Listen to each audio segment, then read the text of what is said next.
semti sakinleri ve çok kıymetli vekil adaylarım. Hüdapar Gazikent Seçim Büromuzun açılışına hepiniz hoş geldiniz, sefalar getirdiniz.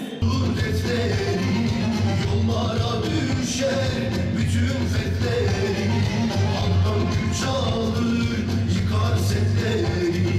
Gaziantep'in umudu onlar. قَدْ أَفْلَحَ الْمُؤْمِنُونَ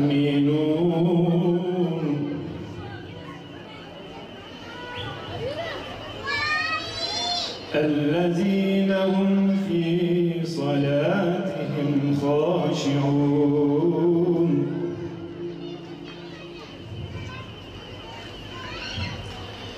وَالَّذِينَ هُمْ عَنِ اللَّغْوِ مُعْرِضُونَ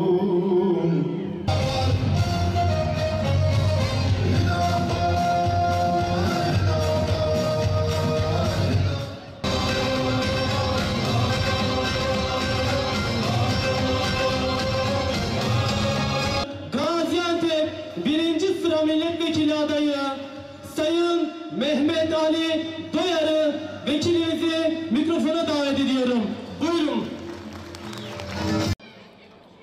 Biliyorsunuz biz bu mübarek Ramazan ayında bir seçim sürecine girmiş bulunuyoruz. Bu seçimin de hayırlara vesile olmasını yine temenni ederken birkaç hususu sizin huzurlarınıza sunmak istiyorum. Bir kere biz adil olmayan bir seçim sürecini yaşıyoruz. Bütün siyasi partiler için geçerli olan ve adalete taban tabana zıt olan bir baraj ile karşı karşıyayız. Seçim barajı adalete zıttır. Seçim barajı bütün siyasi partilerin kendilerini hakkıyla temsil edebilmelerinin önündeki büyük bir engeldir. Bu engelin mutlaka kaldırılması gerekir.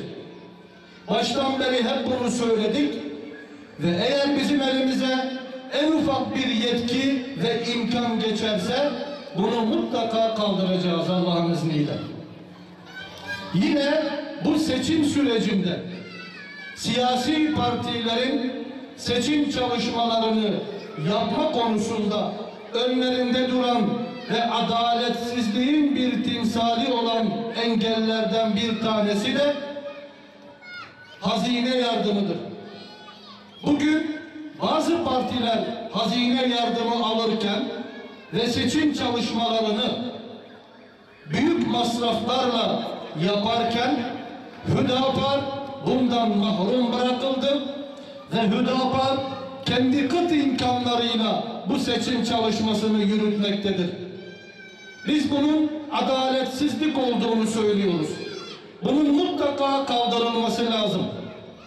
Eğer bir parti seçime girme yeterliliğine sahip ise o memleketi yönetmeye de taliptir, adaydır. Seçimi kazandıktan sonra bu görevi üstlenecek ise o zaman seçim çalışmasını rahat bir şekilde sürdürebilmelidir. Diğerleri gibi hazine yardımı alabilmelidir. Bu haksızlığın, bu adaletsizliğin mutlaka kaldırılması gerekir. Biz bunu hep söyledik, söylemeye devam edeceğiz. Ta ki bu kaldırılıncaya kadar takipçisi olacağız. Bununla birlikte Hüdapar kurulduğu günden bu yana siyaset kurumu başta olmak üzere yeni anlayışları, yeni bakış açıları ve yeni inancı bu memleketimize kazandırmıştır, kazandırmaya devam edecektir. Bugün siyasi partilerin birbirlerine düşmanca saldırdıklarına şahit oluyoruz. Bugün siyasi partiler birbirlerine muhalefet adı altında doğruları da yanlış, yanlışları da yanlış gösterme çabasındadır. Bugün siyasi partilerin kullandıkları dil ayrıştırıcı bir dildir. Yapıcı bir dil değildir. İnsanları geren, kaosa zemin hazırlayan dildir. Biz bunları reddediyor, bunları kabul etmiyoruz. Siyasi partiler düşman değil. Siyasi partiler ancak birbirlerine rakip olurlar. Siyasi partiler birbirlerinin doğrularına karşı çıkma hakkına sahip değiller. Siyasi partiler doğrularda birleşmek zorundadır. Bu olgunluğa, bu erdemliğe ulaşmak durumundadır. Bu memleketi yönetmeye talip olanlar basit hareket etme hakkına sahip değiller. Biz bunları yanlış görüyoruz. Siyasi parti demek, memleketi yönetmeye aday, örgütlü yapı demektir.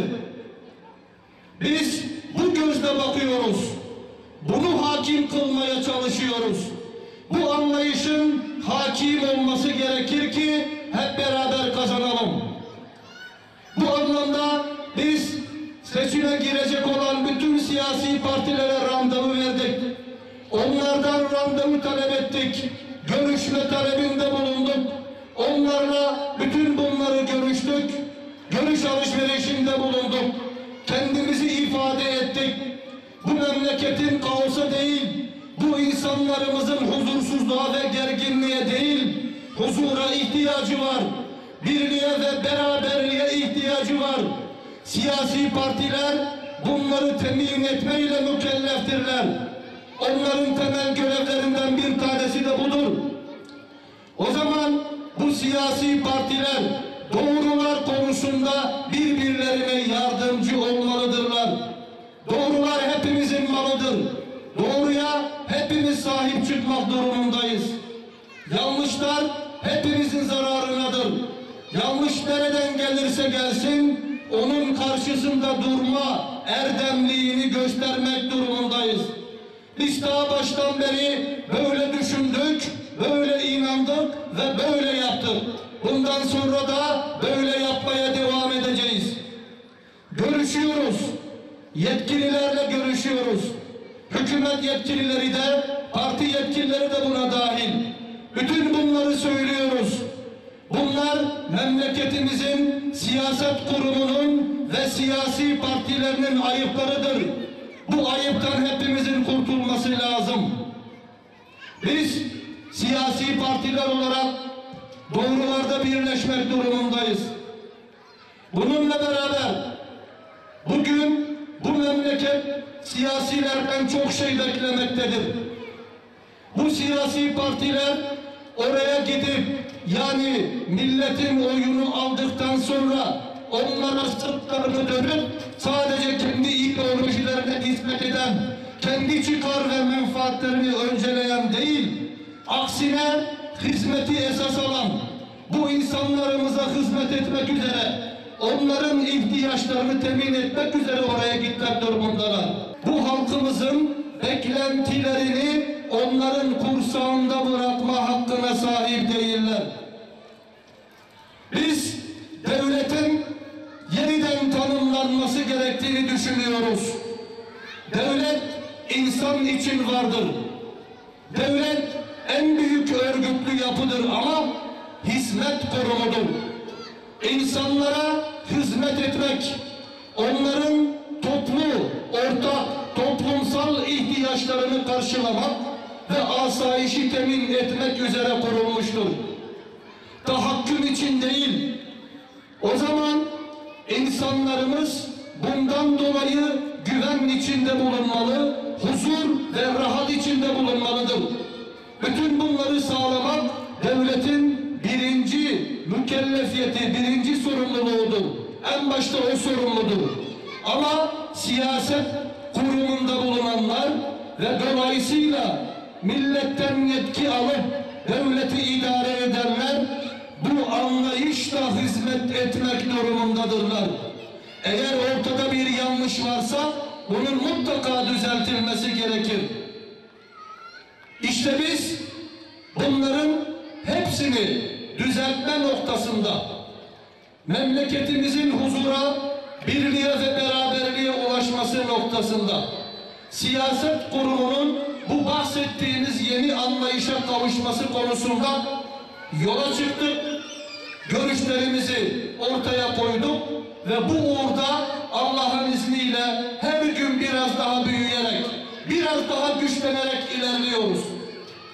Elimize imkan ve fırsat geçtiği müddetçe biz bunları daha da genişleterek siyaset kurumuna da inşallah hakim kılacağız ve siyasi partilere de bu anlayışı insanlar kazandıracağız.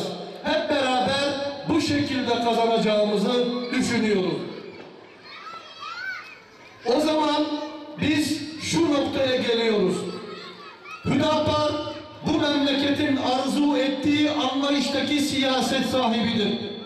Hüdapar bu memleketin, bu halkın bütün kesimleriyle şiddetle ihtiyaç duyduğu bir siyasi partidir. Çünkü bu parti halkın bizzat kendisinin partisidir. Halkın sesi olmak için, halkın ihtiyaçlarını dillendirmek, sorunlarını dillendirmek, bunlar için halk çaresi bulmak ve buna sahip çıkmak üzere yola çıkmıştır. O zaman halkımızın hamisi, halkımızın sesidir. Halkımızın sesini daha gür bir şekilde dillendirebilmek, onlara hakkıyla daha iyi sahip olabilmek ve mecliste de onları temsil edebilmek için onlardan destek talebinde bulunuyoruz.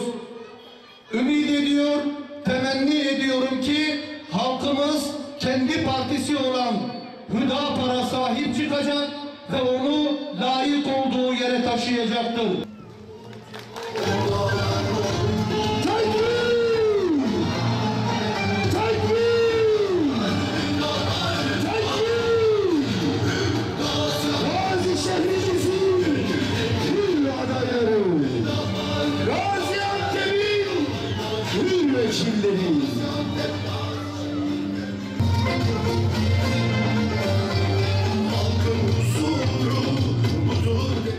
Bismillahirrahmanirrahim. Rabbim hayırlara vesile kılsın inşallah.